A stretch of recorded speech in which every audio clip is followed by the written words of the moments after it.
खिलाफ साबन भी और मुंसलीम जोड़े जिन्हें इस्तेमाल किया जिन्होंने दिल दर्द हो गया कि शहर को अमन की तरफ जो काम करना चाहिए उन्होंने तमाम सारे दोस्तों का फर्दन फर्द नाल है प्रैक्टिकली सब लोग अस्सलाम वालेकुम। कायदे आज़म ने कबीना की पहली मीटिंग जी तकरीर की क्या कि पाकिस्तान मां के वजूद आ चुके हैं। हूँ तमाम मसालक ने मजहब वाले लोग वो फ्री ने वो मजना जान उन्होंने कोई पाबंदी नहीं हो इमाम बारगाह की तरफ जान कोई पाबंदी नहीं क्रिश्चन चर्चे की तरफ जान अपना जान अपना हिंदू जो अपने मंदिरों की तरफ जान तमाम मसालक में जो है ना पूरी आज़ादी हासिल है। तो ये बहुत अच्छा असा इंतजाम किया है कि एक दर्द उठी है सारे दिल कि साडा शहर जिहड़ा कि हमेशा अमन का गहवारा सी जिवें साबिक़ वज़ीर कादरी साहब ने कहा कि कुछ महीनों तो जिहड़ा ये अग की तरफ जा रहा सी ये शहर साडा शहर है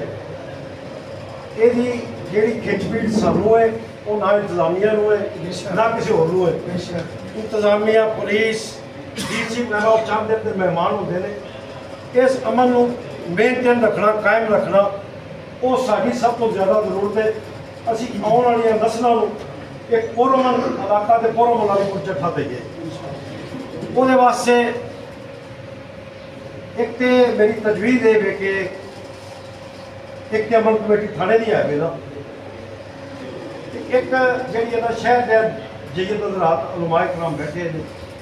होर भी दोस्त बैठे ने कोई भी मजहबी इशू होता है वो पहले कमेटी जी है ना वो वाच कर ले क्योंकि FIR देना किसी मसले का नहीं होता वो जगारी जी ना देने के बाद भांबर बन जाए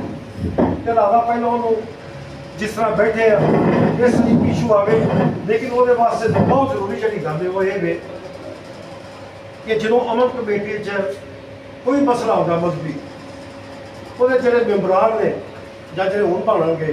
या जो मौजूद ने उन्होंने अपनी मसलक तो हट के जो ना एक न्यूट्रल गैर जानबदार होकर फैसला करना चाहिए और वो हमेशा लिए अमन कायम करने का बहस बनता है। जो अभी किसी पे जानबदारी का मुजाहरा करने वो इशू जो ना वो हल कभी भी नहीं होया। इसलिए हूँ भी मेरी ये राय वे कि थोड़ी 10-12 बंद का चुनाव कर लो जोड़ा भी कोई मजहबी इशू हो पहले इतने साल हो जाए कमेटी भेज दोगे भेज दो FIR की बजाय पहले आप तहकीक कर लो तो बेहतरी तरफ जा सकते हैं।